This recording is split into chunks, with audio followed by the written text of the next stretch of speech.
Super, génial. C'est bon.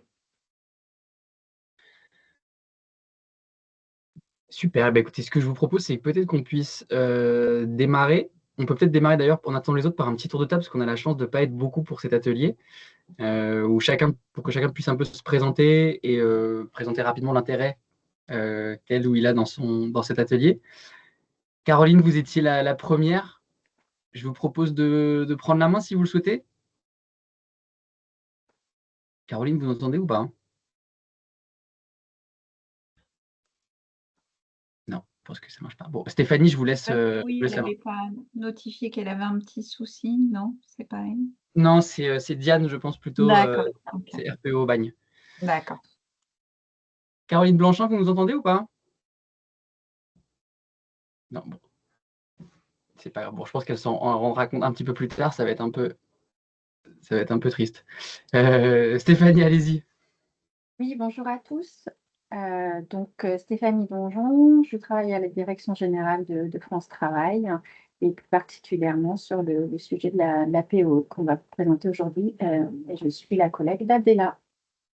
Super, bah Abdella, je te laisse prendre la main du coup. Oui, je prends la main, merci. Donc, Abdella Laguire, je travaille au sein de la direction générale, donc avec Stéphanie, plus précisément au sein de la direction du développement des compétences dans les territoires.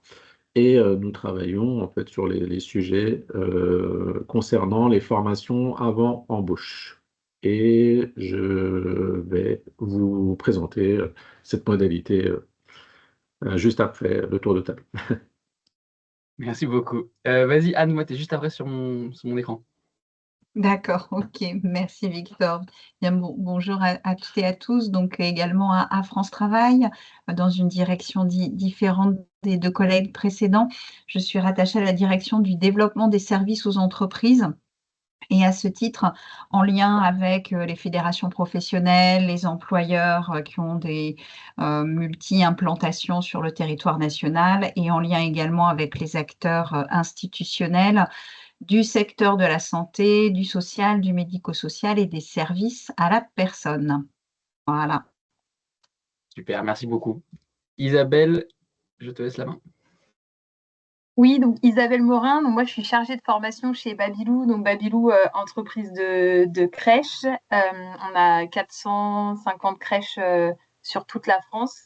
Et alors moi, mon travail, je gère toutes les formations à destination des professionnels de crèche et notamment la VAE, puisque c'est un vrai sujet important pour nous, pour que nos professionnels valident des diplômes, puisque c'est un secteur dont on a besoin de diplômés, où il manque des diplômés, et voilà.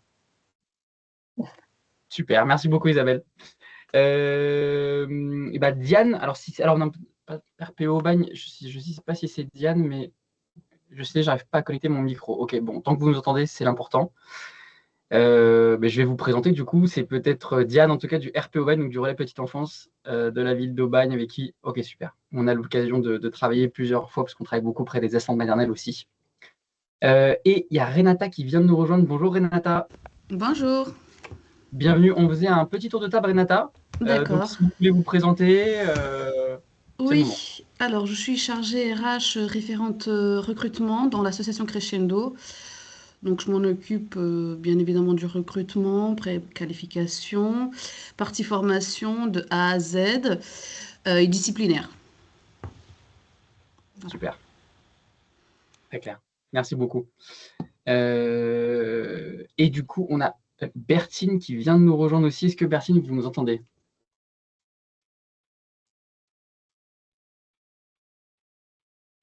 Ah, j'ai l'impression que c'est un peu bloqué. Bon, c'est pas grave. Bah, écoutez, je vais prendre la main moi aussi. Donc moi, je m'appelle Victor, je suis le fondateur de Gazoui. Donc on est un organisme de formation en particulier sur l'aspect VAE. Et aujourd'hui, nous, grâce à nos travaux avec plusieurs missions qu'on fait avec France Travail, j'ai découvert la POEI et je me suis dit que c'était un truc assez exceptiennel et qu'il fallait le rendre plus accessible aux acteurs de la petite enfance pour travailler, moi, de mon côté, déjà avec des acteurs de la petite enfance. Et donc, j'ai proposé à Anne, à Abdella d'organiser cet atelier. Donc, je suis très content de pouvoir y participer parce que moi aussi, je vais apprendre plein de choses. Donc, merci à tous d'être présents en tout cas. Et je vais aussi en profiter pour vous présenter différents cas d'usage qu'on a déjà mis en place ou qu'on est en train de mettre en place pour que vous puissiez vous projeter. Donc là, on va avoir en même temps la théorie et en même temps, juste après, la pratique pour avoir quelque chose de complet. Tac, du coup, très rapidement, c'est moi qui commence quand même sur le contexte. Alors, Victor, excuse-moi de te couper, juste une petite précision. Donc, voilà, on est en comité réduit, donc ça tombe bien, on pourra échanger à l'oral avec plaisir. Ce que je vous demanderais, en fait, si vous avez des questions, c'est de les écrire dans le fil de discussion. Comme ça, pour nous, en fait, après, on pourra en échanger à l'oral, mais comme ça, ça nous fait une trace. Et puis, ça pourra alimenter notre foire aux questions. Voilà. Merci à Super. vous et je te repasse la main, Victor. Génial. Bon, moi, je vais juste faire l'introduction. Après, c'est Abdella qui prend toute la main. Mais juste pour rappeler un petit contexte en termes de nombre de professionnels, et Isabelle, vous en aviez parlé un petit peu. Aujourd'hui, d'après les derniers chiffres d'Elisabeth Borne dans son dernier discours qui a lancé le Service public d'aide enfance, il nous manque 10 000 professionnels pour travailler en structure et on va devoir créer 200 000 nouvelles places d'accueil d'ici 2030. Si on part sur un calcul de il nous faudrait une professionnelle ou un professionnel pour 4 enfants accueillis. Ça ferait 50 000 nouveaux professionnels à former et à diplômer d'ici 2030. Donc, la mission, elle est énorme. Pour ça, il y a différentes choses qui ont été en place. En particulier, celui qui est en dessous, c'est qu'il y a différentes dérogations. En particulier, il y a la dérogation de l'arrêté du 29 juillet 2022 qui permet, sous certaines conditions, aux structures d'accueil, aux EAGE, donc aux établissements d'accueil du jeune enfant, d'avoir des professionnels qui sont non diplômés. Et très récemment, il y a beaucoup de discussions sur un nouveau décret, alors qu'il n'est pas encore publié, mais sur la possibilité qu'en microcrèche, il faille maintenant, que les normes des microcrèches s'alignent sur les normes des crèches, ce qui va du coup créer un énorme appel d'air, en particulier sur le nombre d'auxiliaires de puériculture à accueillir et à former. Et donc, du coup, dans ce contexte-là, nous, à Gazouille, alors on est organisme de formation, donc on s'intéresse à toute la méthodologie pédagogique sur comment est-ce qu'on fait pour former rapidement des gens de manière qualitative. Mais bien sûr, France Travail, leur mission, c'est aussi de comprendre comment ils peuvent mettre les bons leviers et les bons financements, et en particulier la POE. Et donc, Abdella, je te laisse nous en dire un petit peu plus. Merci, Victor. Alors, depuis maintenant plusieurs années, donc les formations avant embauche connaissent un engouement grandissant de la part des employeurs et des demandeurs d'emploi. Dans un contexte évolutif rapide du marché du travail, plusieurs entreprises, notamment les petites et les moyennes entreprises de moins de 50 salariés, qui mettent en place des formations avant embauche, obtiennent de très bons résultats et donc l'ont intégré pleinement comme un levier essentiel dans leur recrutement. Donc, comme vous pouvez le voir sur les chiffres, depuis 2019, plus de 500 000 demandeurs d'emploi ont été formés grâce aux formations avant embauche. Cela fait en moyenne un peu plus de 83 000 entrées par an. Et en 2024, pour la première fois, nous avons dépassé les 100 000 formations avant embauche. Nous constatons un taux d'accès à l'emploi à 6 mois de plus de 83%, c'est-à-dire que plus de 8 candidats sur 10 sont embauchés par l'employeur et sont toujours en poste 6 mois après la fin de la formation. Donc, comme vous pouvez le voir, les formations avant embauche sont très efficaces pour accompagner les demandeurs d'emploi vers l'emploi et répondre aux besoins de recrutement des employeurs. Alors, les domaines d'activité les plus concernés sont les services à la personne, le commerce, l'hôtellerie-restauration, le transport et également le BTP. Donc, bien évidemment, tous les secteurs d'activité sont éligibles aux formations avant embauche. Sur la slide suivante, on va voir un petit focus sur le secteur de la petite enfance. J'ai effectué une petite recherche sur 3 métiers: auxiliaire de puériculture, éducateur, éducatrice de jeunes enfants, assistant maternel agréé, assistante maternelle. Donc, comme vous pouvez le voir, en 2024, il y en a eu très peu. Il y a eu 17 formations avant embauche, donc 11 pour auxiliaire de puériculture et 6 pour éducateur, éducatrice de jeunes enfants. En quantité, c'est vrai que c'est très peu, mais en qualité, on obtient de très bons résultats, donc plus de 90% de taux d'accès à l'emploi à 6 mois. Donc l'idée, comme vous pouvez voir, c'est vraiment un dispositif méconnu dans ce secteur. Et du coup, donc c'est l'occasion de vous présenter un peu plus, en détail ce dispositif pour que vous puissiez y recourir. Alors, donc, entrons dans le vif du sujet. Qu'est-ce que la POI? Alors, la préparation opérationnelle à l'emploi individuel est une aide au financement d'une formation courte permettant à un demandeur d'emploi d'acquérir les compétences spécifiques requises pour un poste avant d'être embauché. Depuis quelques années, comme je vous le disais, vous le savez, les employeurs, surtout donc dans le secteur de la petite enfance, sont confrontés à des difficultés de recrutement et le marché du travail est impacté par des mutations économiques et techniques. Donc, cela crée un écart entre les compétences détenues par les demandeurs d'emploi et les compétences attendues par les employeurs. Donc, la POI, c'est la solution en fait pour réduire cet écart parce que ce dispositif assure aux employeurs de recruter un futur collaborateur formé au préalable à leurs exigences et garantit une intégration réussie dans la structure. Sur la slide suivante, on va voir quelques exemples de métiers éligibles à la POI. Donc, bien évidemment, ces métiers sont ouverts aux femmes et aux hommes. Donc, assistante maternelle, directrice de crèche, directrice adjointe, auxiliaire petite enfance, auxiliaire de puériculture, éducatrice de jeunes enfants, infirmière. Donc, voilà, tous ces métiers-là sont éligibles à la POI.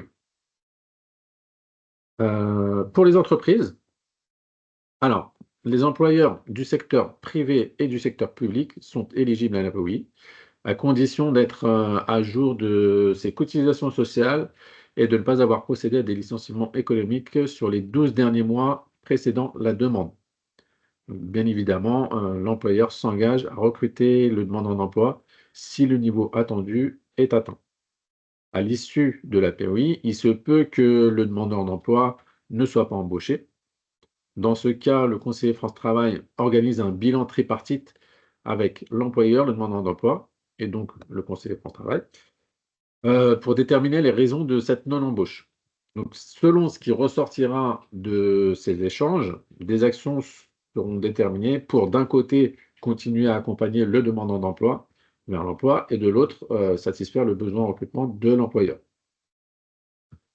Sur la slide suivante, justement, on va parler du public.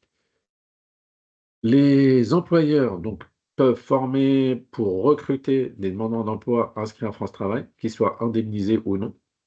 Donc, par exemple, ça peut être des demandeurs d'emploi qui ont un CAP accompagnant éducatif petite enfance et qui n'ont pas travaillé dans ce secteur depuis plusieurs années.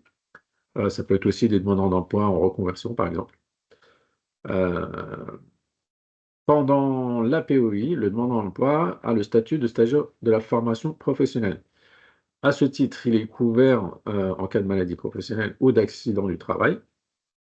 S'il est indemnisé par son allocation de retour à l'emploi, donc pendant la POI, il la garde.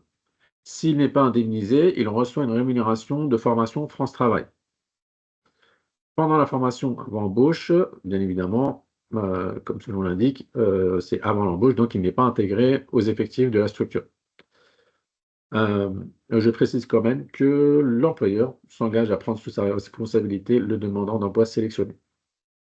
Prendre le temps de former avant de recruter de futurs collaborateurs leur permet d'être plus productifs dès leur intégration. Et en fait, cela renforce leur engagement envers l'entreprise. L'employeur est gagnant parce que les collaborateurs restent plus longtemps, ce qui réduit le taux de turnover de l'établissement. Je vois qu'il y a une question. On les prend au fur et à mesure? Oui, vas-y, très bien. Tu veux que je te la dise? C'est donc Diane du RPE d'Aubagne. Sous quel format la POI peut se faire pour les assistants maternels? Alors, mais je crois que c'est la personne qui a un problème avec le micro. Peut-être Oui, c'est ça. préciser sous quel format? Parce qu'après, on va parler des modalités pédagogiques. Donc, Oui, c'est ça. Je pense que la question c'est ça? de Diane, elle est. Alors, je peux peut-être aider à la réponse parce qu'effectivement, le statut des assistants maternels, il est particulier puisqu'elles sont employées par des par des particuliers. Donc en fait, s'il pouvait y avoir une relation entre l'employeur et France Travail, je pense que dans ce cas-là, aujourd'hui, ça se fera principalement pour les assistantes maternelles qui sont en crèche familiale. Oui. Ça ne sera pas dédié aux assistantes maternelles employées par le particulier employeur. Néanmoins, on a Caroline Blanchin quand même de PMI, donc je pense que ça peut être un sujet très intéressant d'un point de vue législatif, parce qu'aujourd'hui, il y a des gros problèmes sur la formation des assistantes maternelles. La formation des assistantes maternelles aujourd'hui est réalisée par le département. Elle pourrait très bien être réalisée avec France Travail, avec le soutien financier de France Travail, puisqu'en fait, finalement, c'est comme de la POI, c'est-à-dire qu'on va préparer des gens à prendre un emploi d'assistant maternelle. Mais donc, pour le coup, je pense, Diane, pour répondre à ta question, c'est principalement pour les assistantes maternelles qui vont être en crèche familiale aujourd'hui, donc recrutées par une mairie. Oui, bonjour, merci Victor de me donner la parole. Oui, effectivement, la formation, alors elle est financée par le département. Elle est financée, là on parle de la formation initiale pour les assistants maternels. Elle est effectivement financée par les départements. Après, elle n'est pas forcément toujours organisée par les départements, c'est un choix. Certains l'internalisent, d'autres l'externalisent. Mais effectivement, voilà. Et puis, elles sont quand même indemnisées pour la formation initiale. Alors, je pense que ça dépend peut-être aussi des départements, mais c'est-à-dire, enfin, moi, je parle pour la Savoie, effectivement, on leur rembourse les frais de déplacement et on leur rembourse les repas aussi aux assistantes maternelles. Voilà, mais ça a été un choix au niveau des élus. Mais initialement, effectivement, elle est organisée et financée par le département. Donc, moi, je vois pas forcément quelle pourrait être la plus-value pour des assistantes maternelles. Alors, hormis effectivement découvrir le métier dans une crèche familiale ou peut-être dans une maison d'assistants maternelle. Voilà, parce que je ne sais pas si vous avez encore beaucoup de crèches familiales, mais nous, au niveau du département de la Savoie, on est très, très, comment dire, il y en a, je crois qu'il doit en rester une avec 3 assistantes maternelles. Voilà. Ok. Vas-y, Anne, tu voulais prendre la main. Oui, bonjour. Je voulais rebondir effectivement sur le propos précédent. Vous avez dit ce que j'aurais exprimé. Effectivement, pour de la POI, il faut plutôt le voir dans le cadre des MAM.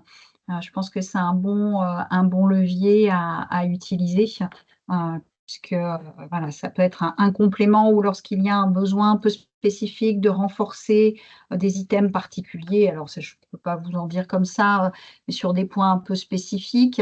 Je ne sais pas, un module de formation sur des pathologies, la prise en compte de certaines pathologies d'enfants. Voilà, ça pourrait peut-être quelque chose qui s'envisagerait, mais en tout cas dans un format de structure collective. Et donc, les MAM, pour moi, sont un bon levier. C'est ça. Enfin bon, en gros, quand on avait gardé cet élément-là à Saint-Matal avec Abdella, c'est qu'on se disait que l'objectif aussi de vu que cette vidéo sera enregistrée, que ce sera un replay qui pourra être partagé, je pense que c'est intéressant dans un contexte actuel financier qui est assez compliqué pour les départements, où effectivement, j'ai entendu plusieurs fois qu'il n'y avait pas forcément assez de place de formation dans certains départements, que voilà, est-ce que cet argent qui est déployé par le département, il ne peut pas être déployé pour la partie communication auprès des assistants maternels pour pouvoir donner envie à des gens de se lancer dans l'enfance et que cette partie formation, elle soit organisée, structurée par France Travail et financée. Puisqu'en fait, finalement, chacun y voit un intérêt. Donc voilà, on l'a gardé, mais effectivement, dans un premier temps, ce sera principalement pour les assistants maternels en crèche FA ou en MAM. Merci. Après, je précise juste, sans rentrer dans le détail, que les particuliers employeurs peuvent aussi mettre en place des POI. Donc, dans ce cas-là, pour une assistante maternelle à domicile, en faisant appel à un organisme de formation. Voilà. Je donne l'information, comme quoi ça existe. Alors, Abdella, du coup, ma question, j'en profite des deux, parce que ça, pour le coup, je trouve ça hyper intéressant, parce que je pense que ça pourrait être. Aujourd'hui, on sait que la formation assistante maternelle, c'est un très gros problème. Hyperia, l'organisme qui est chargé, il y a de moins en gros, en juillet, il n'y a plus de fonds, concrètement, pour former les assistantes maternelles. Aujourd'hui, il y a beaucoup d'assistantes maternelles qui veulent se former, il y a des parents qui sont en attente aussi d'un accueil de qualité. Est-ce qu'il n'y a pas quelque chose à jouer, justement Caroline, je vous regarde aussi, parce que peut-être qu'il y a une relation à avoir entre le département et France Travail, pour pouvoir justement, avec à chaque nouveau contrat, puisque vu qu'il y a un nouveau contrat, en gros, pas tous les ans, parce que potentiellement, elle garde les enfants sur 3 ans, mais quand on va avoir un nouveau contrat, effectivement, on pourrait avoir le déblocage d'une formation pour ces assistantes maternelles. Si les conditions de contrat qu'on va voir après sont remplies, enfin toutes les conditions pour la POI, il y a possibilité de mettre en place, un particulier employeur peut mettre en place une POI. Donc, bien sûr, il faut creuser le sujet. D'autant que c'est une obligation maintenant pour le renouvellement d'agrément, la formation, enfin l'engagement dans un dispositif de formation professionnelle. Et nous, on a déjà des personnes qui déposent des dossiers de renouvellement, puisque c'est obligatoire depuis 2019, je crois, voilà, et qui n'ont pas participé à des sessions de formation. Donc du coup, effectivement, je pense que ce serait intéressant de le mettre en place en ce qui concerne la formation continue. Alors nous, enfin, je parle de mon département, hein, c'est pas forcément pour. On travaille énormément avec France Travail, hein, sur ces points. Et au niveau du département, on a aussi mis en place un groupe de professionnalisation parce qu'en fait, on a des formatrices en interne pour les assistants maternels, ce qui, à mon sens, c'est un peu une plus-value aussi pour encourager les assistants maternels à se former. Et du coup, à partir de ce groupe de professionnalisation, en fait, on leur propose 3 jours. Donc, pour des personnes qui n'ont pas forcément, depuis, on va dire, 10-15 ans, participé à des sessions de formation. Et en fait, l'idée, c'est de leur montrer qu'il y a eu des évolutions au niveau du métier. Et ça leur permet, voilà, de se rendre compte que c'est important de se former. Et c'est des professionnels qui ont plus de facilité ensuite à aller vers la formation continue. Voilà. Donc, je pense qu'il y a des montages qui peuvent être faits au niveau de l'accompagnement et pour montrer effectivement l'importance de cette mise à jour des connaissances pour ces professionnels. Très bien. Anne? Oui, juste c'est pour savoir, Madame Blanchin, sur quel territoire vous êtes. Je n'ai pas noté sur quel territoire vous êtes, parce que ça m'intéresse de revenir peut-être vers vous après le webinaire pour creuser ce que vous venez de présenter. Je suis dans le département de la Savoie. D'accord, ok, entendu. Ça marche. Je ferai l'introduction, ne vous inquiétez pas. Maintenant, on repart parce qu'effectivement, il y a beaucoup de professionnels plutôt en accueil collectif aujourd'hui. Donc, et puis Caroline, je sais que ça va vous intéresser aussi. Donc, Adela, c'est Oui. ta main. Alors du coup, sur la slide suivante, on peut passer au contrat éligible. Donc comme je disais, les mutations économiques, techniques et technologiques sur le marché du travail donc, obligent les employeurs à s'adapter. Donc c'est pourquoi, pour couvrir les besoins des employeurs, donc France Travail propose plusieurs contrats de travail éligibles à la POI, qu'ils soient à temps plein ou à temps partiel.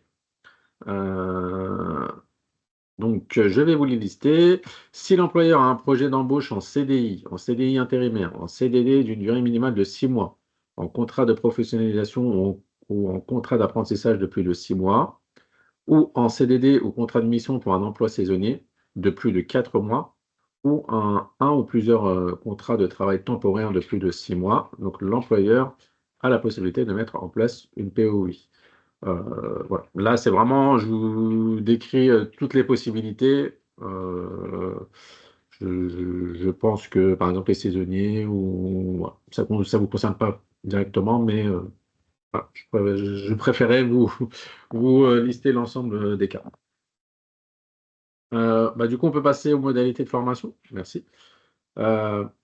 Donc, dans notre cas qui nous réunit aujourd'hui, la POI offre la possibilité de construire une formation sur mesure à travers 2 modalités de formation. Donc, tout d'abord, la première modalité, elle est encadrée par le décret du 18 juin 2024 relatif à la POI. Donc, c'est le tutorat en entreprise, donc chez l'employeur. Donc là, en fait, l'employeur définit un plan individuel de développement des compétences, donc en indiquant les compétences à acquérir, le nombre d'heures, les objectifs pédagogiques, les dates de début, de fin, etc.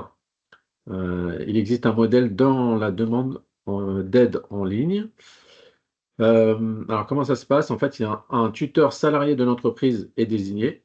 Il doit bénéficier d'au moins 2 ans d'expérience en rapport avec les compétences requises pour l'emploi proposé.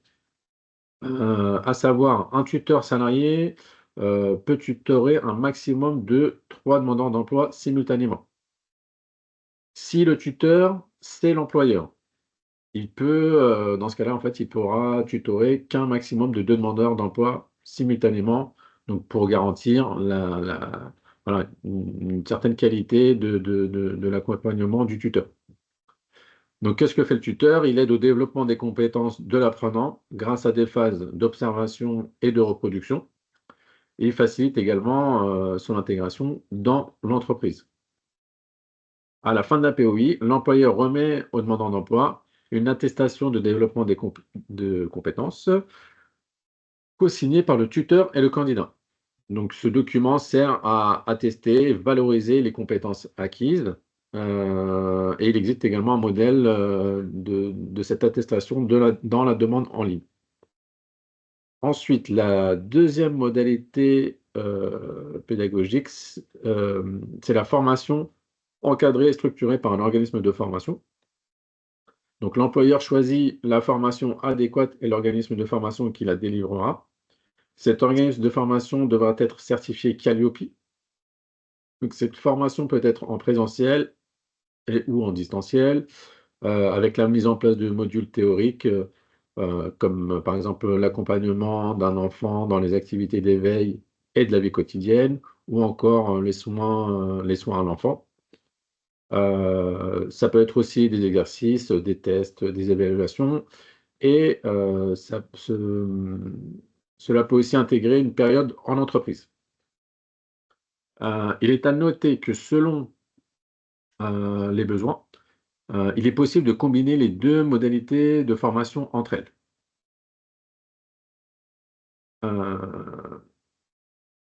Ça va, tout va bien? Vous êtes encore là? Ok. On va passer aux durées de la POI. Merci. J'ai une petite notif qui vient d'arriver. Donc, il existe 3 paliers.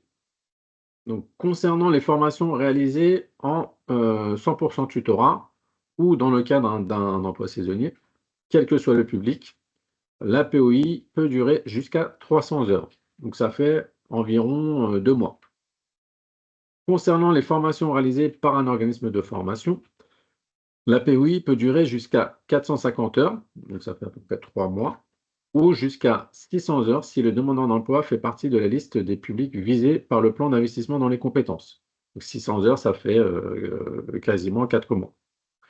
Et donc les demandeurs qui font partie de la liste des publics visés donc par ce qu'on appelle le PIC, plan d'investissement dans les compétences, ce sont les bénéficiaires du RSA, les bénéficiaires de l'obligation d'emploi, les jeunes de moins de 26 ans de niveau Bac+2 non obtenu, les demandeurs d'emploi de 26 à 54 ans non titulaires du bac et les seniors de 55 ans et plus, sans condition de diplôme. Et voyons maintenant les modalités de prise en charge.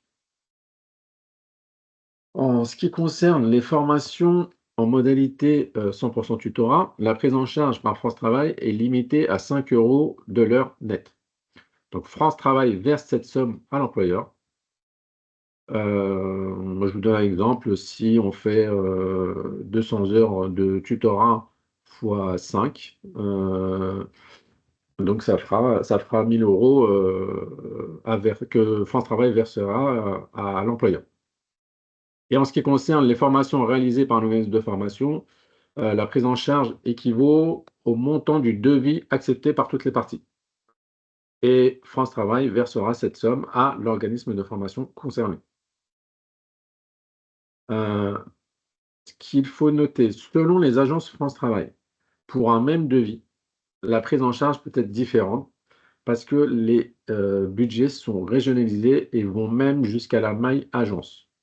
Donc, chaque agence gère son budget. Pour France Travail, donc, il est possible de négocier le coût horaire et ou le nombre d'heures total en fonction du profil des candidats et de l'écart par rapport à l'emploi proposé en fonction du contenu de l'information, le nombre d'heures de soft skills, par exemple, est-ce qu'il y a un certificat, est-ce que c'est en distanciel, est-ce que c'est en présentiel, est-ce qu'il y a du matériel mobilisé, en fonction des pratiques du marché aussi, et évidemment en fonction du taux d'embauche des précédentes sessions de POI, par exemple. Donc, il est possible que France Travail demande à l'employeur de fournir un deuxième devis et ou de prévoir une prise en charge partielle par l'entreprise. Il faut le savoir. On peut passer à la slide suivante. C'est un petit rappel donc, de qui fait la demande d'aide. C'est l'établissement qui signe le contrat de travail qui doit effectuer la demande d'aide auprès de France Travail. Donc, voyons comment faire pour faire sa demande d'aide POI. Sur la slide suivante. Alors, deux cas. Donc, soit l'employeur a déjà sélectionné un candidat prêt à se former, soit pour trouver un candidat, l'employeur dépose son offre d'emploi donc sur francetravail.fr ou exploite notre banque de profils ou contacte son conseiller France Travail. Donc, quel que soit le cas, quelqu'un va nous rejoindre. Je fais rentrer. Donc, quel que soit le cas, une fois que l'employeur a sélectionné un demandeur d'emploi prêt à se former, l'employeur définit un plan de formation en toute autonomie, ou avec l'aide de France Travail, ou avec l'aide de l'organisme de formation. À savoir que dans son compte entreprise France Travail, l'employeur dispose d'une vidéo pas à pas. Donc, comment faire sa demande d'aide POI pour l'aiguille. Donc, comment ça se passe concrètement? Depuis son compte entreprise France Travail, l'employeur va dans la rubrique concernant la création de demande d'aide. L'employeur saisit les informations demandées et joint les documents demandés. Donc, plan de formation détaillé, devis, etc. France Travail étudie le dossier. Si tout est OK, le valide et propose un montant de prise en charge. L'employeur accepte cette prise en charge.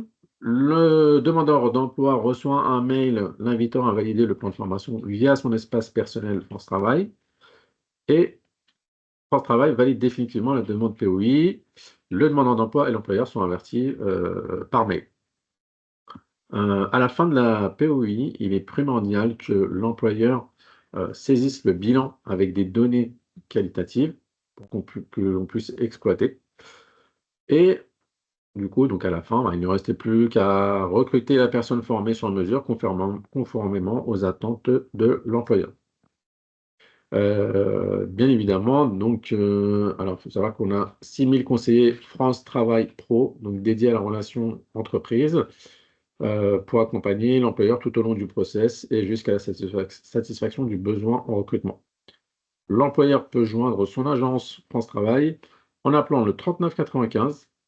Et dans la slide, j'ai inséré des liens utiles qui renvoient vers francetravail.fr.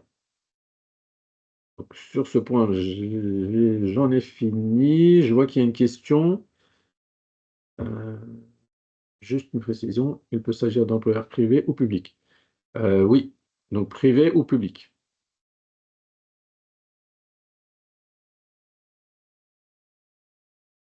Est-ce que ça va? Je pense que c'est clair. Très bien.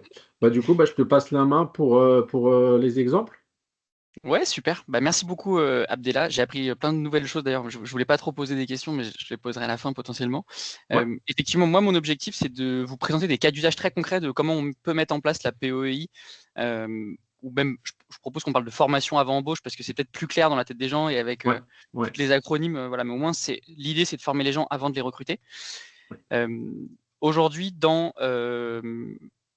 sur la partie petite enfance, nous, il y a deux grands cas d'usage aujourd'hui qu'on souhaite développer beaucoup plus. Alors là, je parle de Gazoui, sachant qu'on en a mis en place un troisième cas d'usage, mais qui est aujourd'hui une expérimentation. Et vu qu'il y a Isabelle qui est là potentiellement, il y a Isabelle et Anne qui pourront parler un petit peu. Mais là, aujourd'hui, je voulais vraiment vous donner des choses clés en main que, OK, demain, si vous souhaitez utiliser la PEI dans la petite enfance, dans votre structure, sur votre département, comment ça se passe concrètement? Moi, il y a deux cas d'usage que je vois. Le premier, c'est le recrutement de pros non diplômés par dérogation. On le sait, et Caroline, vous pourrez faire un retour dessus, mais donc comme on a vu dans le décret, on peut, sous certaines conditions, il y a la possibilité de recruter des professionnels qui sont non diplômés en structure d'accueil petite enfance. Le problème, et ça c'est ce que j'ai eu des retours directement d'employeurs, c'est que, alors oui, quand il y a des trop grosses tensions, on est obligé d'avoir des pros non diplômés, c'est jamais un choix premier, mais néanmoins, quand on est obligé de recruter, quoi qu'il arrive, on se retrouve avec des personnes qui potentiellement peuvent partir vite, qu'il faut former, ou du coup ça demande énormément d'investissement, et pour des structures de taille moyenne, ça peut être un peu compliqué. Et donc là, l'idée de la POI, c'est que vous pourriez, la POI est utilisable, la formation avant embauche est utilisable dans ce cas-là, ou potentiellement vous pouvez faire un parcours qui va durer jusqu'à 3 mois max, mais moi je vous conseille plutôt en dessous de 1 mois, pour être sûr que il n'y a pas des problèmes d'abandon, etc. Mais ça, bref, lorsqu'on construit les programmes de recrutement avec France Travail, ils ont des très bons conseils là-dessus. Il faut faire des programmes qui sont courts pour que ce soit le maximum impactant et qu'il n'y ait pas de risque d'abandon. Vous pouvez créer des formations de 1 mois où en gros vous vous associez avec un organisme de formation. Donc par exemple avec Gazoui, nous ce qu'on fait, concrètement, on va voir avec vous c'est quoi les compétences qui sont importantes pour vous. Donc c'est quoi les compétences qui peuvent être importantes pour vous? Il y a des choses qui peuvent être des compétences comme on l'imagine, des compétences très scolaires. Donc par exemple le développement de l'enfant, comment faire un change ou des choses comme ça, des compétences qui sont un peu classiques. Mais il y a plein de compétences auxquelles il faut penser, et parce que je sais que la PEI est très utilisée dans l'industrie sur ces cas-là, c'est quels sont vos process internes? Comment vous fonctionnez en interne? J'imagine qu'en tant que n'importe quelle entreprise, organisation, association, administration, vous avez une manière de travailler dans vos structures. Et ben en fait, aujourd'hui, avec la PEI, vous pouvez très bien créer un plan de formation qui va former sur cette manière que vous avez de travailler avec les équipes. Pourquoi c'est gagnant pour tout le monde? Pour vous, c'est gagnant parce que du coup, c'est moins de risques que vous prenez après le recrutement, moins d'investissement. Concrètement, les droits au but, c'est que vous, ça vous coûte moins cher, concrètement, de former de cette manière. Pour France Travail, c'est plus intéressant parce que de leur côté, en fait, on va avoir quelqu'un qui va être mieux intégré dans la structure, où du coup, on est sûr que le demandeur d'emploi qu'on a intégré dans l'emploi, elle va rester beaucoup plus longtemps. Voilà. Et pour la personne, c'est aussi plus intéressant. Ça lui permet d'avoir une étape, un peu un sas de décompression, entre guillemets, avant d'intégrer la structure, pour apprendre. Parce que, et c'est le cas pour tout le monde, c'est terrible d'arriver dans une structure où, en plus, quand il y a de la tension de recrutement, donc ça veut dire qu'il n'y a pas forcément le temps de former les nouvelles personnes qui arrivent, et que dès qu'on est recruté, on est directement mis dans le bain. Là, au moins, vous avez un espace, un temps que vous pouvez dédier à la formation. Et je prends un exemple auquel je pense tout de suite, mais nous, on avait un réseau de crèches qui nous a contactés parce qu'ils faisaient passer des formations qui étaient pas des formations sur le savoir-être. Voilà. C'est des formations en interne qu'ils avaient développées eux, qui étaient entre guillemets ce que j'appelle informelles, c'est-à-dire que c'était pas organisé avec un organisme de formation, mais c'était des formations qui permettaient de développer des compétences. Et en fait, c'était des formations qui faisaient après l'embauche. Du coup, ils avaient beaucoup de mal, à la mettre en place, parce qu'en fait, c'était des formations qu'ils faisaient en présentiel, où donc du coup, en fait, il fallait, quand les gens étaient intégrés dans la structure, il fallait ensuite les faire venir. Donc potentiellement, c'était un peu compliqué parce que avec les plannings, il fallait gérer, etc. Alors que maintenant, avec la PE, la manière dont ils font, c'est très simple. Avant l'embauche, ils ont prévu 2 semaines de formation où concrètement, les personnes viennent au siège, vont faire les formations avec les formateurs, organismes de formation et même des formateurs internes. Et ensuite, les professionnels vont pouvoir aller dans la structure avec toutes les billes dont ils ont besoin pour bien être en place. Donc là, j'ai directement attaqué aussi le deuxième cas d'usage parce que c'est un cas d'usage qui est important. C'est au-delà des pros non diplômés, ça peut être aussi une manière d'accompagner les nouveaux salariés, tous, sur les process de la structure. Voilà. Encore une fois, pour dérisquer les recrutements et aussi pour avoir, et l'objectif c'est ça, c'est d'avoir une rétention de talent qui est beaucoup plus importante, une charge sur les structures en elles-mêmes qui est inférieure, parce que du coup, c'est plus au rôle de la directrice de forcément porter le développement de compétences, et donc c'est aussi plus accessible. Abdellah, tu voulais dire quelque chose ou... Non, par rapport, enfin, si, d'ailleurs, une petite précision sur un autre dispositif que vous connaissez sûrement, c'est l'immersion facilitée. Donc, c'est l'immersion professionnelle au sein de la structure. Juste dire qu'il est possible de faire une immersion avant une POU. Donc, pour que le demandeur d'emploi mette un pied dans la structure, c'est vraiment pour découvrir l'environnement, etc. Et après, se familiariser, et puis après, on peut enchaîner sur une POI, donc une formation avant de l'embaucher. Donc, c'est tout à fait possible. Après, l'idée, c'est pas non plus d'allonger le temps entre la sélection et le recrutement, mais pour des cas, par exemple des demandeurs d'emploi longue durée, en reconversion, etc., c'est une possibilité. Super, et du coup, c'est une super introduction, Abdellah, au deuxième élément dont je voulais vous parler, parce que, donc effectivement, là, l'objectif, c'est que vous ayez compris que la PEI, c'est donc un processus pour lequel vous pouvez faire former vos salariés, vos collaborateurs, avant de pouvoir les intégrer dans la structure. Et maintenant, il y a une deuxième chose qui est importante, c'est une nouvelle modalité qui s'appelle la FEST, la formation en situation de travail, où cette PEI, comme l'a expliqué Abdellah, elle peut se faire de plein de modalités différentes. Vous avez du tutorat, vous avez de la formation e-learning, vous avez de la FEST. Et je voulais vous parler un petit peu plus de la FEST parce que pour moi, dans la petite enfance, c'est une révolution et il faut que les gens prennent en main cette modalité parce que c'est vraiment excellent. La FEST, c'est la formation en situation de travail. Concrètement, c'est quoi? C'est OK, quand on forme quelqu'un, on a 2 choix. Soit on crée des supports pédagogiques, donc que ce soit sur Internet, que ce soit des livres, que ce soit des professeurs qui font des présentations slides. Et en fait, on va développer les compétences de cette manière, et ensuite on a un jury, un examen qui va évaluer ces compétences. Et le chemin de la FEST, c'est plutôt d'utiliser le travail du quotidien comme outil pédagogique. Je vous donne un exemple très concret. Si vous voulez apprendre à faire un change, vous avez plein de manières de l'apprendre. Soit vous apprenez à l'école sur un pouvon, soit vous apprenez en e-learning sur une slide avec une vidéo qui vous explique, soit vous apprenez directement sur votre lieu de travail avec un collègue tuteur qui vous accompagne, qui vous montre le geste, et après, vous allez pouvoir réaliser le geste. C'est ça l'idée de la FEST. Je vous ai pris l'exemple du change, mais il y en a plein d'autres. Et la formation en situation de travail, ce qui est intéressant, c'est qu'il y a deux choses qui vont être intéressantes. Déjà, la première chose, ça permet de valoriser ces équipes, ça permet de développer les compétences en interne et donc de ne pas potentiellement avoir une attente des gens. Enfin, les gens, ils se sont formés dans un certain contexte, en e-learning, en salle de classe, etc. Ils arrivent en structure, ils se disent « Ah ouais, mais c'est complètement différent de ce que j'avais appris ou de ce que j'étais prêt à faire. » Voilà. Donc là, ça permet d'avoir un développement des compétences qui est ultra concret. Et donc ça, c'est hyper intéressant. Et donc du coup, ce que ça permet de faire, ça permet aussi d'intégrer les professionnels dans la structure avant qu'ils rentrent. Donc c'est pour ça que je disais que par rapport à l'immersion facilitée, c'est un peu un mix entre une immersion et une formation, si vous voulez. C'est-à-dire que comment ça va se passer une formation en situation de travail? C'est très simple. Là, je vous l'ai découpé en 4 étapes. La première étape, c'est ce qu'on appelle le cadrage des compétences.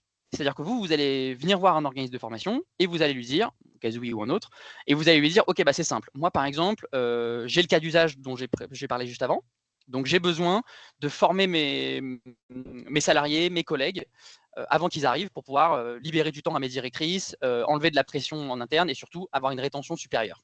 Voilà, concrètement.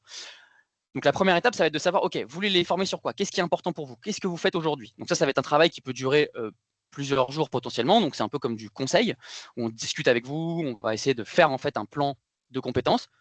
Ce plan de compétences, pour chacune des compétences qu'on va faire, c'est qu'on va y associer des situations de travail. Je vous donne un exemple très concret. Vous avez une compétence qui est liée à la relation avec les parents. Voilà, vous dites, voilà, nous, dans notre structure, on fonctionne comme ça. Voilà. C'est notre culture interne, entre guillemets. Donc du coup, une situation de travail qu'on appelle apprenante, c'est-à-dire qui va servir à l'apprentissage, ça peut être réaliser l'accueil d'un enfant ou bien la transmission le soir avec les parents, avec une professionnelle tutrice.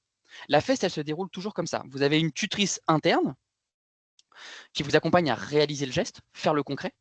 Et ensuite, vous avez une tutrice externe, donc une deuxième personne dans votre apprentissage, qui va vous aider à faire toute la partie théorie, c'est-à-dire la prise de recul, ce qu'on appelle la réflexivité aussi dans la pédagogie. C'est un peu comme dans une VAE, si vous voulez. C'est-à-dire qu'en fait, l'idée, c'est que vous apprenez plein de choses sur le terrain, mais c'est des choses qui sont concrètes, c'est des apprentissages concrets. Comment vous apprenez la théorie par rapport à ça? En fait, vous allez, au lieu de, à l'école, apprendre d'abord la théorie et ensuite aller en stage pour apprendre la pratique, là, on fait l'inverse. On apprend d'abord la pratique, on réalise les gestes, on s'assure qu'ils sont bien maîtrisés, bien compris, et ensuite, on apprend la théorie. Je vous donne un exemple. La première compétence du diplôme d'auxiliaire de puériculture, c'est les soins du quotidien. Voilà. Accompagnement et réalisation des soins du quotidien, compétence 1. Cette compétence, si vous souhaitez la développer grâce à la FEST, en fait, vous allez prendre plusieurs situations de travail. Donc, les soins du quotidien, ça peut être un change, ça peut être un soin d'hygiène des mains, par exemple, ça peut être un repas, ça peut être le mise à la sieste d'un enfant. Voilà. Donc, vous allez avoir 4 situations de travail qui sont 4 pratiques différentes, où ces 4 pratiques, elles vont permettre de développer cette compétence.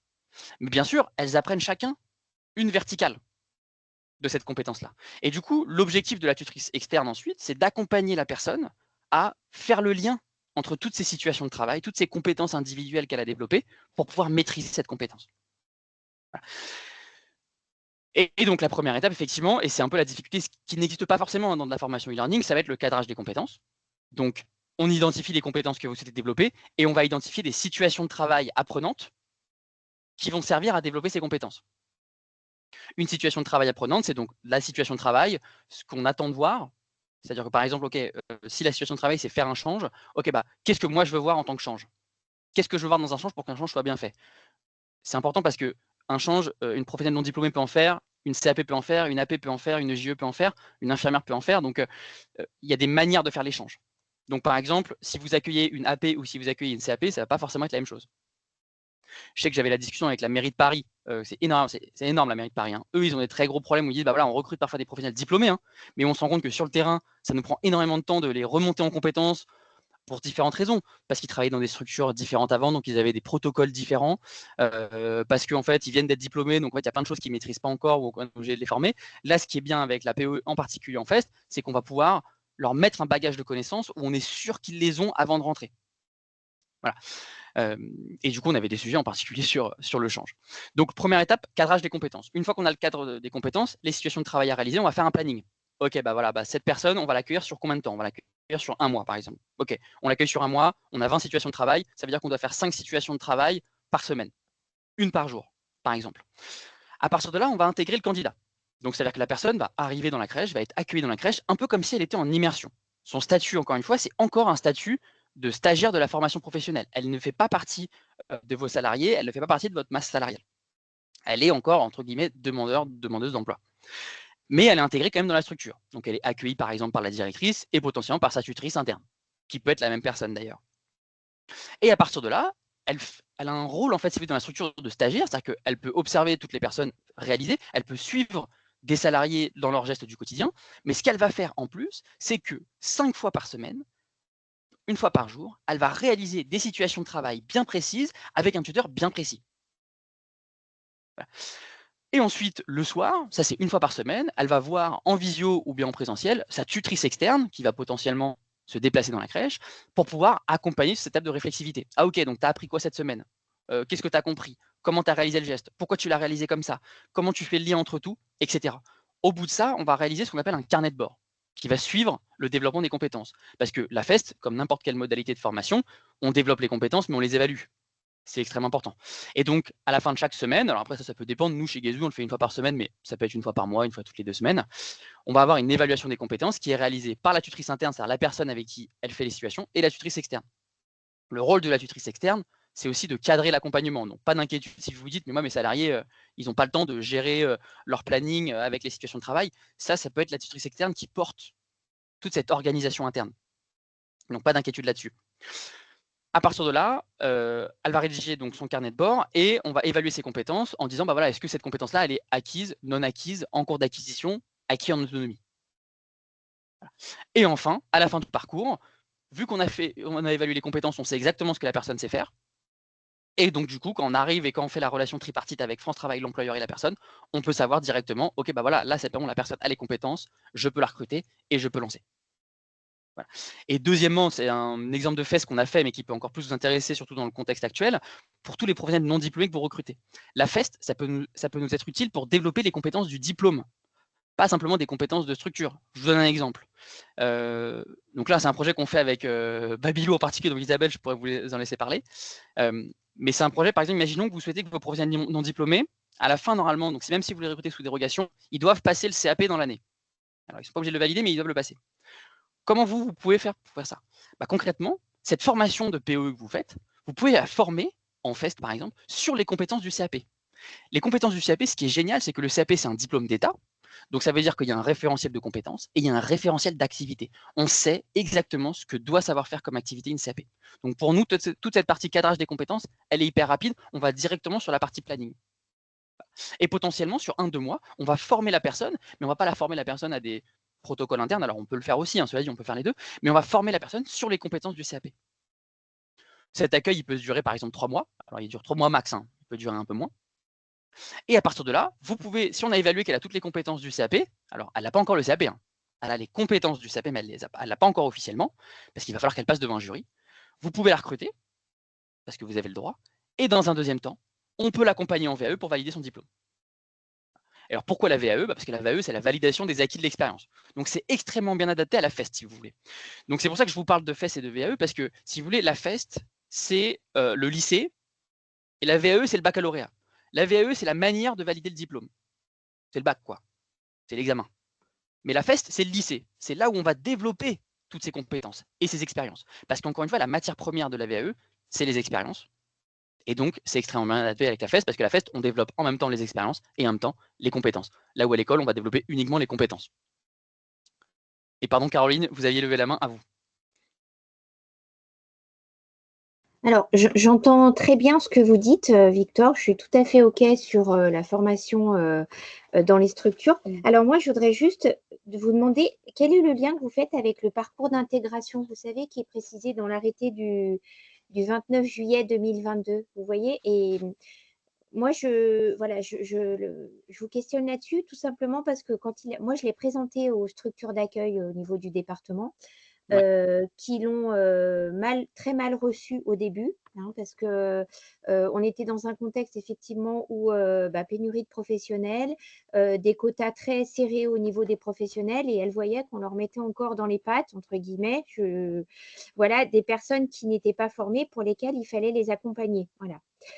Du coup, on a eu très peu de structures qui se sont engagées donc, dans ce parcours d'intégration. Et depuis qu'on le travaille avec France Travail, et notamment avec le dispositif d'immersion, parce qu'on s'est bien vite rendu compte qu'en fait, les structures, quand il y avait une personne qui venait pour un parcours d'intégration, qui était accompagnée par France Travail et dont le projet avait déjà été un petit peu construit, la donne, elle était différente. Voilà. Donc ça, c'est ma première question. Du coup, quel est le lien que vous faites avec ce parcours d'intégration? Et puis ma deuxième, tout à l'heure, quand vous avez présenté les diplômes qu'on pouvait obtenir dans ce cadre, il y avait les diplômes d'auxiliaire de puériculture et d'infirmière. Et c'est quand même des diplômes pour lesquels, au niveau du référentiel, il y a des aspects santé et hospitalier. Voilà. Parce que comme vous m'avez présenté ça, moi, je le trouve tout à fait adapté pour les CAP petite enfance, enfin, accompagnant éducatif petite enfance. Mais je m'interroge, voilà, pour les diplômes d'infirmière, pour lesquels il y a quand même souvent une formation qui est rattachée à un secteur hospitalier, avec des stages en hôpital, enfin, en milieu hospitalier. Et puis, pareil pour l'auxiliaire de puériculture. Voilà mes questions. Oui, c'est une super question. Alors effectivement, on ne va pas former, alors cela dit, pour répondre à la question, tous les diplômes, ils sont constitués de compétences, donc et surtout des diplômes d'État. Alors infirmier, c'est un peu différent, mais on pourrait faire de la FEST pour former au métier d'infirmier, mais ça ne durerait pas 3 mois, ça ne durerait pas 6 mois, ça durerait beaucoup plus de temps. Mon point, c'était pas du tout de dire on va former des infirmiers grâce à la FEST et grâce à la POE. L'idée, c'est plutôt, OK, comment est-ce qu'on s'assure qu'on a un référentiel de qualité fixe? C'est-à-dire que moi, je suis une structure, par exemple, j'ai 10 structures, 15 structures, 20 structures. Comment je m'assure qu'en fait, toutes les professionnels que j'accueille, je suis sûr du niveau de qualité que je peux proposer aux enfants, aux familles et à elles-mêmes, en fait, un niveau de sécurité, de se dire, pour nos équipes, de se dire, bah voilà, j'ai moins de charges sur moi. Donc, votre exemple, il est très bon sur le décret parce que, effectivement, quand on va accueillir des professionnels qui sont non diplômés, parfois les structures n'ont pas le choix. Elles ne le veulent pas. Naturellement, ce que je dis, c'est que personne ne veut recruter des professionnels non diplômés. Tout le monde voudrait recruter dans un monde idéal des AP et des EJE. Néanmoins, le fait est que ce n'est pas possible. Donc la question, c'est plutôt donc de cette POE, effectivement, elle ne fait pas de la magie. Donc pour infirmière, on n'y arrivera pas concrètement, mais c'est plutôt on va développer certaines compétences spécifiques à la structure. De savoir-être, par exemple. Non pas que les infirmières n'ont pas de savoir-être, mais ce que je veux dire, c'est que est-ce qu'on se met d'accord sur un nombre de compétences qui, nous, dans notre structure, sont importants et on peut les former. Et du coup, la POE est plus un outil pour réussir cette montée en compétences.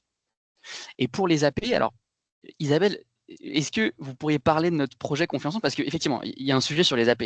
Le cœur du sujet, là, la dynamite, c'est les auxiliaires de puériculture, bien sûr.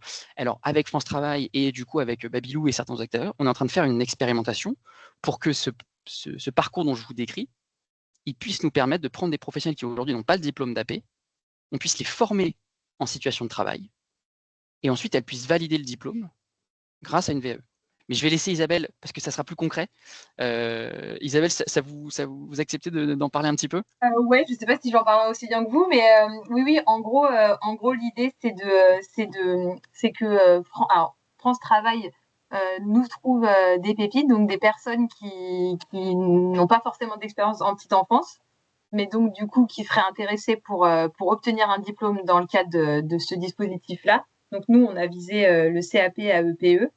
Et en fait, ces personnes-là, elles viendraient sur nos crèches, avec, du coup, vous en parliez tout à l'heure, hein, avec le statut de stagiaire de la formation professionnelle.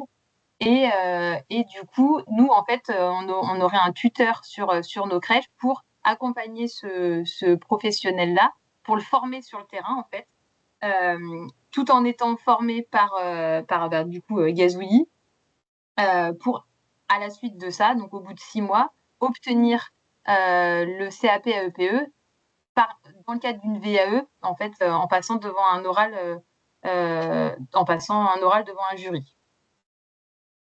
Voilà ce que je peux vous dire sur le dispositif. Victor, je ne le vois plus. Oui, c'est ça. Non, pardon, j'ai éteint ma caméra parce que j'ai dû me déplacer pour trouver un chargeur.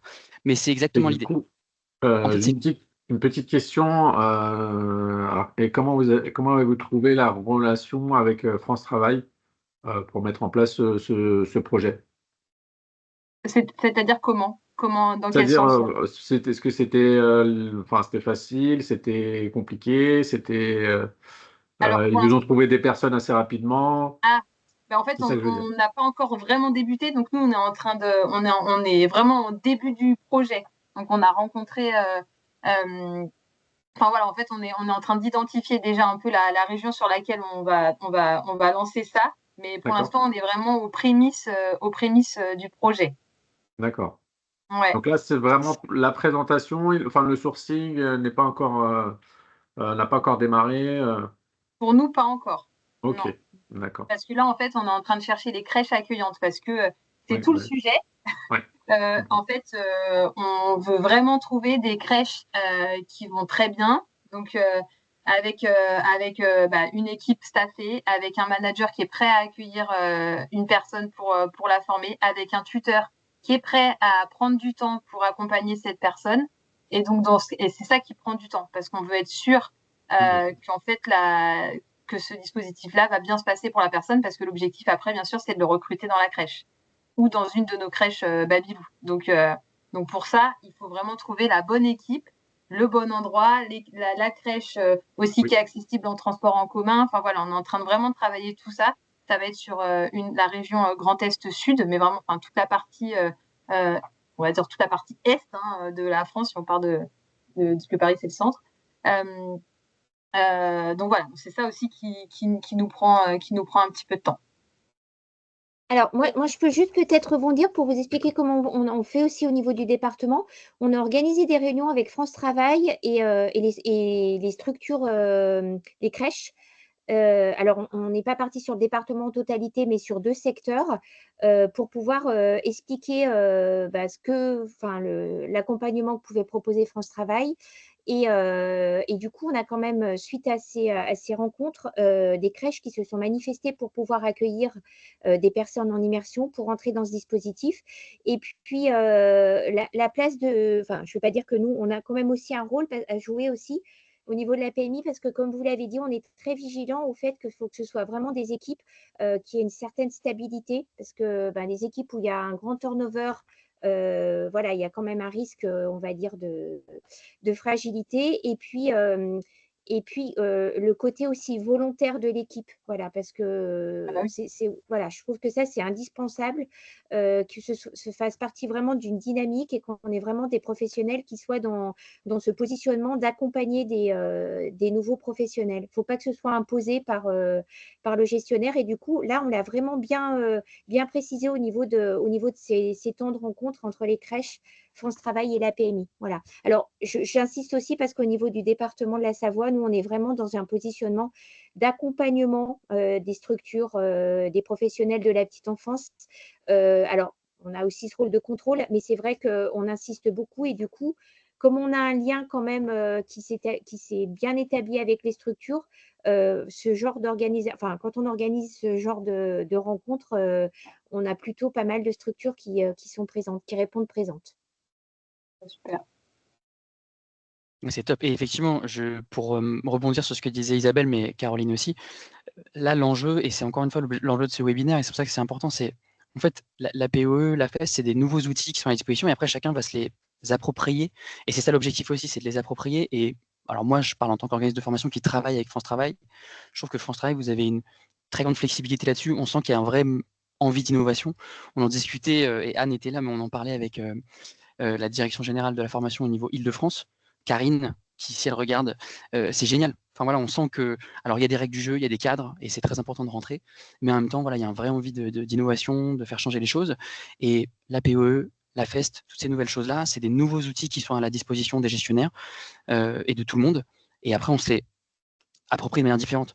Caroline, quand j'entends ce que vous dites, moi je me dis c'est top de commencer par une immersion. Maintenant, la deuxième étape, effectivement, c'est la feste. C'est comment est-ce qu'on fait dans cette immersion? Parce que j'imagine que les professionnels, parfois, ça peut être un peu frustrant de se dire, bah, on accueille quelqu'un dans la crèche, mais on sait en fait, on sait qu'on pourrait la former sur ça, on pourrait l'aider.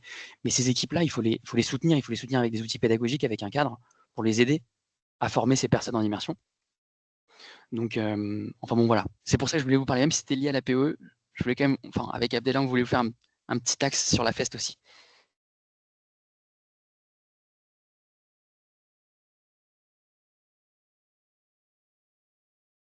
Vas-y, Anne. Oui, juste petite, je voulais rebondir à quelque chose qui a été dit précédemment sur, j'entends les remarques des professionnels sur le fait que oui, ça demande du temps d'investissement dans un contexte déjà très pénurique dans les établissements et que le discours n'est pas évident, hein, c'est pas évident de présenter ce genre de projet pour les embarquer avec nous. Cela étant, le contexte, ils le connaissent, vous le connaissez, il est très pénurique. Donc, si nous avions aussi, nous, des auxiliaires de QR formés, des EJE formés, tout irait bien. Aujourd'hui, il n'y en a pas suffisamment. Il n'y en a pas suffisamment en formation initiale déjà. Donc, c'est vrai que, voilà, à défaut, en attendant, ce dispositif est un bon dispositif parce que il faut élargir le vivier. Et puis, voilà, aujourd'hui, on essaie de réfléchir à plein de possibilités. Nous communiquons beaucoup sur les métiers, sur les possibilités d'emploi, sur toutes les actions, aussi bien pour des personnes en reconversion que pour des jeunes qui intègrent le marché du travail. Et voilà, à défaut de disposer d'une volumétrie suffisante de personnes déjà diplômées en tant qu'auxiliaire de puère et puis EJE, voilà, ce dispositif est un bon moyen qui, après, un peu comme dans ce qui se fait sur le secteur hospitalier avec les faisans fonction, où voilà, on permet via la VAE de faire monter en compétence des agents de service hospitalier vers l'aide-soignant. Bien, en faisant ça, ça libère des places, de fait des postes d'agents de service hospitalier, et nous avons un levier, voilà, pour aller identifier ce type de public. Donc, c'est vrai que c'est un processus long qui ne répond pas, j'entends bien, là, tout de suite, aux besoins de personnes qualifiées, diplômées. Mais voilà, c'est un levier malgré tout qu'il ne faut pas sous-estimer, il ne faut pas fermer la porte. Mais j'entends bien, hein, effectivement, dans un contexte pénurique, aussi même pour encadrer, accompagner les professionnels, que ce soit en immersion ou en formation, pour trouver des tuteurs, c'est compliqué. Donc ça j'entends bien cette difficulté-là. Eh ben, merci beaucoup, Anne. Je pense qu'on a fait un peu le tour. C'est 1h06, on est déjà pas mal. Est-ce qu'Abdellah, tu veux rajouter quelque chose ou... Oui. Alors, c'est plutôt une précision pratico-pratique.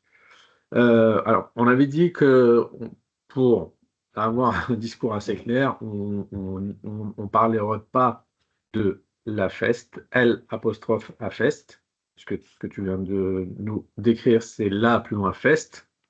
Donc, je vous mets juste dans le fil de discussion une copie écran de la demande d'aide en ligne,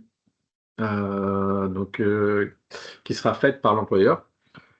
Ouais, si tu peux le mettre Ouais, hop. en grand écran. Alors, attends, est-ce que je vais réussir à faire ça? Faut que je le télécharge.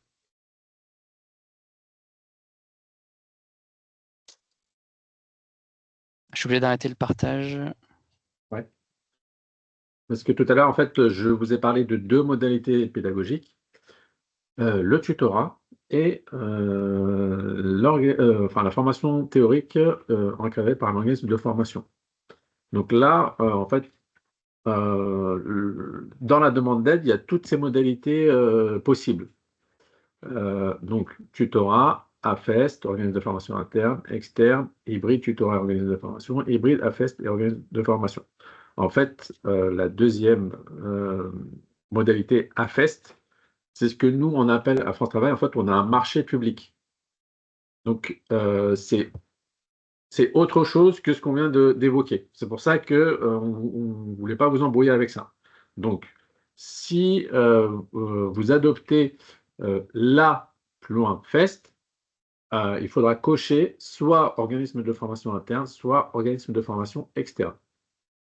Donc, il ne faudra pas cocher AFEST parce que c'est dans le cadre d'un marché public et ce n'est pas ce dont on parle aujourd'hui. Je voulais apporter cette précision donc à relayer auprès des employeurs. J'espère que c'est clair entre L'(AFEST et la plus loin FEST. Ouais, donc moi, Oui. si j'ai bien compris, Abdella, je Oui. rebondis, c'est la FEST, en fait, AFEST, c'est le marché, Ouais. et la FEST, FEST, c'est la modalité. Voilà, donc organisme de formation Entre guillemets. interne ou organisme de formation externe, et ne surtout pas cocher AFEST. J'espère que c'est clair. N'hésitez pas, hein, on est là pour ça. Super. Bah, moi, c'était très clair en tout cas. Si on n'a pas d'autres questions, je vous propose que on se libère tous.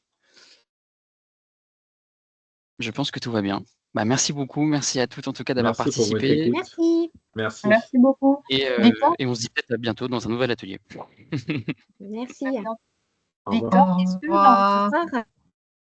Victor oui. Oui. Est-ce que l'enregistrement, tu le mets bien dans j'ai besoin parce que j'ai loupé une petite partie. Tu le mets bien dans le fil de discussion, il sera disponible? Oui, Oui. il sera disponible. J'accorderai l'accès. Il n'y a pas de Ok, souci. super. Et Merci. je pense même qu'on va vous envoyer le support. Hein. Ah bah top, bah canon. Donc, ok, très bien. Merci beaucoup. Merci à Bonne vous. Génial. journée. Merci Isabelle. Au revoir. Bonne journée. Au Merci revoir. beaucoup Abdella. Bonjour. Merci Stéphanie. Merci.